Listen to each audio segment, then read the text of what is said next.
I would agree with you. If there is a technical failure, suspected technical failure, once you ground the fleet till you find out the reason for it, and only after you take the remedial like action. In the case of the accident, the first accident that ABM Barad had, there was a corrosion of one of the blades. So I think it is important to check if similar corrosion has taken place in the other. I'm sure the better check all the It is a very good procedure. Possibly in the civil there is a lot of concern because all these inquiry reports are not in the public domain. I'll just come back to you. Here we'll take a short break. When we return, we discuss the measures required to be taken to minimize air crashes in the Indian Air Force.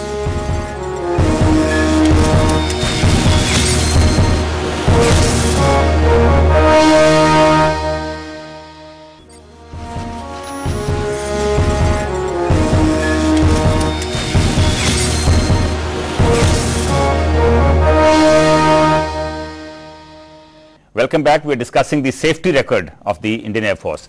Air Marshal M.M. Singh, there have been numerous inquiries into the air accidents. The most well-known is the LaFontaine inquiry report. Have these recommendations of these inquiry reports been really acted upon? No, I'm afraid I think one of the most important thing was getting advanced trainer, which the government and probably the Air Force didn't thump the table. We haven't got it. I would say when the LCA was being planned, I was still serving in the Air Force, and we had a meeting. And though I was not in air staff, I was handling personnel. That scientific advisor bought a model of LCA, metal model, and even the PM, the Rajiv Gandhi, were present.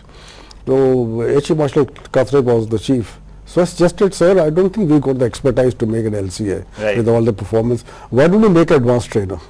Which we have got the know-how. We had designed the Maruth, and the engineers who had designed the Maruth, some of them are still there. And advanced trainer had similar performance as a Hunter or a Maruth or a Nat, which we could have done it. But LCA was something so far advanced that we didn't have the know-how. And that's what it was. So that is what possibly led to the delay. That 1986, and now how many years is now? 86. I was JD when this ASR was finalized. So there is a kind of. Even then I knew it will not get made in 30-40 years.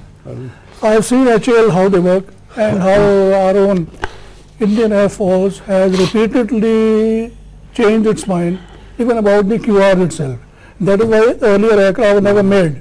Because if you keep changing your mind, it cannot be valid for 15-20 years. So we are basically, in my view, a country unfit to make an aircraft of its own. For the simple reason that our industry is not consistent. There are all kinds of variations. Anybody and everybody can change things. So in that case, it is better not to make any aircraft. It is best to buy off the shelf. But we have some aircraft, including the MiG-21s, which are being produced at Nasik under license. Exactly. So are these aircraft good enough? Are they as good as the ones which are imported? No. The ones at Nasik were ordered in very large numbers. 66. I have been furthering those aircraft. I would like to answer this question. Yes. When I was ACNC Western Air Command, we had 3-4 cases where we found that the burn marks on the rear fuselage for aircraft rule, and we called the HALY there. They said, no, when you are removing the engine or working the engine, you remove the rear fuselage, you don't adjust it properly, probably don't align it properly, etc. So 2 aircraft we found, they were ferried from Nasik and there were burn marks there. Then when we caught it, said, now this aircraft had not been touched by Air Force technicians. How are the burn marks there? They found MiG-21, the clearances between the rear fuselage and the engine are very, very critical. Right. And a slight amount of bad manufacture can ruin the clearances, and between those short clearances, all your fuel lines, all your hydraulic lines pass through that. So the quality control of the aircraft being produced at Nasik is poor. Was poor at that time. Now I don't know. No, there are 2 issues. First thing is that at the time it was ordered in 86, it was right. There was no other country who was going to give us any design for any aircraft. So Russians gave it, and we ordered very large numbers, and those numbers were produced, and no other country in the world would have given you. So that order was very valid, and large number of aircraft came and they've been utilized. Subject to whatever limitations will always occur. So don't condemn that. But the fact is that HAL over the years, they have taken over this making of aircraft, and they started having more ambitious, plans and so on. Now, when a country has not demonstrated any ability to make aircraft, how the hell can it compel government to put thousands of crores of rupees on a plan which is for 15 years? So And, the point is that we have very poor record in making aircraft. So best thing is to whatever you have, you make good use of them, and we are good at coping, of course. So that's why I think the government is now going in for purchase of 126 fighter jets. Right. It's a very costly, whopping $12 billion deal now. Exactly. But we are a rich country, sir. We can So afford if you it now. take I'm not sure if we are actually a rich country. Even Brad, If we you have been a take problem. these, if Yes. you take the statistics of the HAL manufacturer or the overall, throughout the year there is hardly any aircraft coming out. But last 3 months there is a pressure on. Please come and accept. Please come and accept. People had no choice but to accept those and bring those. Substandard aircraft. Exactly. That's a very The sad aircraft commentary. which I ejected second one, it just won 50 hours after the overall. So aircraft had only done Just 50 hours after 50 the hours. overalls. So was this matter taken up with the HAL at that point in So time? it was brought on the court of inquiry. But HAL, who will point fingers this? Nobody. Even Brad, there have been problems with even the MiG-27s. I think in 2003 the whole fleet was grounded for a couple of months. So What is your experience? I was air officer commanding Hashimara, and I had 2 squadrons under me. And one day the aircraft was on the takeoff point when my CNC had come and I was to see him off, and suddenly see a big smoke behind the cockpit of another aeroplane. And we had to rush to the takeoff point, and the aircraft was burning over there. So what had happened, one of these blades from this 4th stage had sheared off and cut off the fuel pipelines. And this is not the first one, I mean that time. There was the first one that took place in Halwaras. Repeatedly, Khalwara had 2, 3, and this was I think the 4th or the 5th accident. That's the time the fleet was grounded.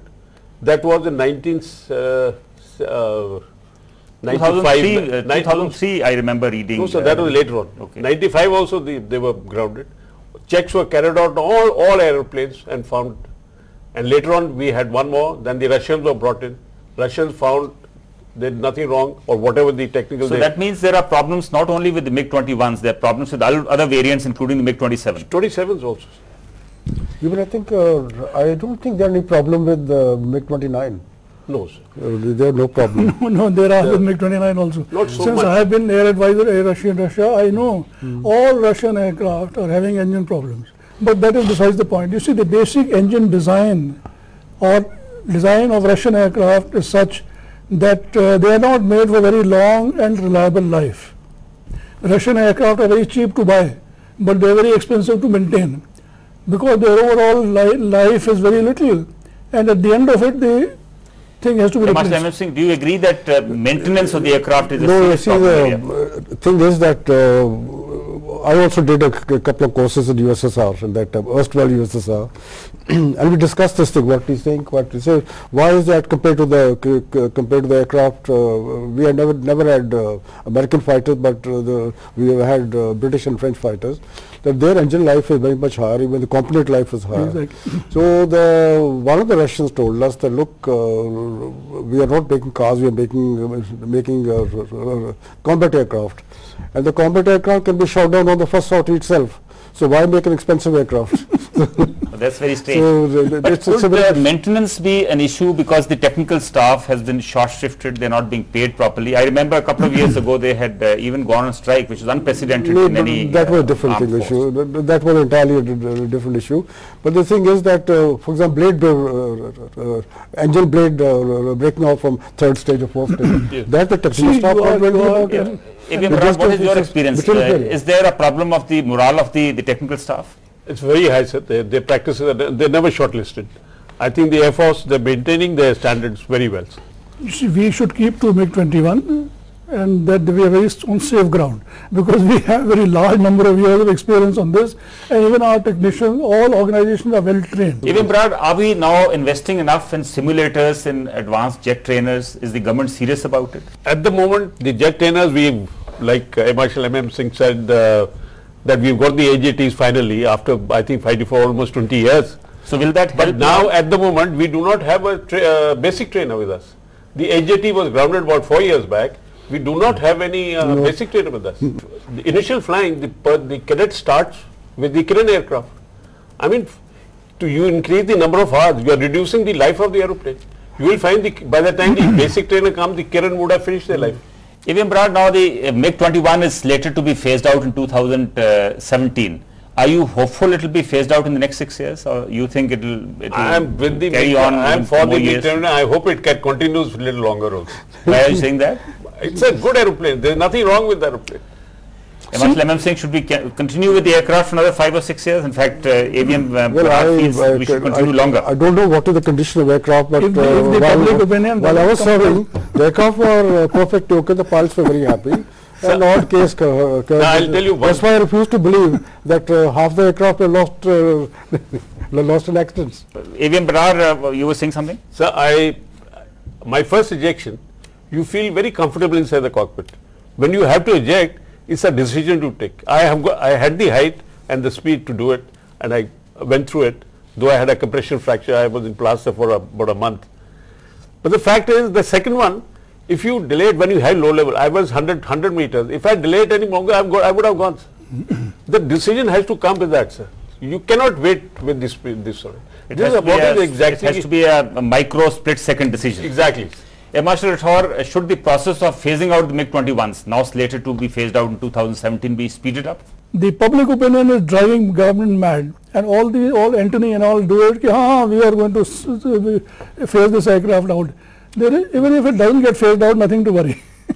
It's a good aircraft. It will continue flying, and particularly it will be looked after better. And there is nothing to worry. This aircraft will continue to good service as long as it is looked after well, and we have extremely well trained technicians. So possibly we need better maintenance procedures. That's what and also better training modules. It has proved a very valuable asset. The accidents have been large at the same time, but at the same time, because of its single engine capability, and it is being compared to the other aircraft which have multi-engine capability and so on. Also, we must not forget the operational record during the wars of MiG-21 with us have been very good. But in fact, you say without the gun sight, without the long nose and all, Dhaka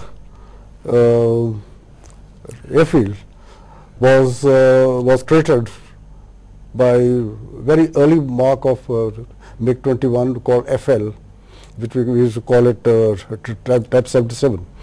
So when Pakistanis told the Americans that the Russians had given them some special type of bomb which homes onto the runway, they were just using a simple ring and bead sight.